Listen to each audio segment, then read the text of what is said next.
Haleellaa fi dararaan humnoota mootummaa Bilxiginnaatiin kutaalee Oromiyaa iddoo garaa garaatti raawwatamuu jabaatee itti fufuun himame. Haala kanaan godina Salaalee aanaalee garaa garaa keessatti uummanni Oromoo dararaa akkaan hamaa argaa jiraachuun himame. Caaltuu Badhaasoo bal'ina oduu kanaa akka taanutti isiniif dhiyeessiti. Haleellaa qindaa'aan humnoota Bilxiginnaan godina Salaalee keessatti geggeeffamaa jira jedhame.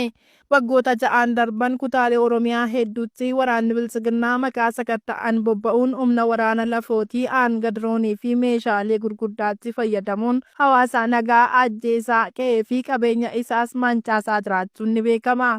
Haala kanaan gidduu kana waraanni sirnichaa kun gocha gara jabinaan raawwatu kana jabeessee itti fufuudhaan godina Salaalee aanaalee garaa garaatti haleellaa cimaa raawwachaa jiraachuun himame.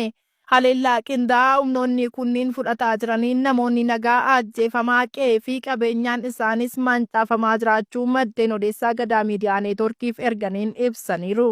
Akka suur-sagaleen miidiyaa hawaasaa irra faca'aa jiru agarsiisutti hawaasnii fi maanguddoonni imimmaan isaanii akka rooba arfaasaa lolaasaa kan mul'atan yoo ta'u, yaaddoo lubbuun jiraachuu fi jiraachuu dhabuu keessatti akka argaman kan agarsiisudha.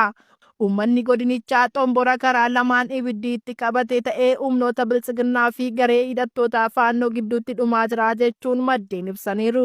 Kana malees gareen maqaa waboo himatuu fi saamicha irratti bobba'ee jiru hawaasa nagaa dararaa jira jedhan. Waraanni bilisummaa Oromoo yeroo adda addaatti ibsa baaseen gareewwan akkasii akka isa bakka hin buune ibsaa turuu fi tarkaanfii irratti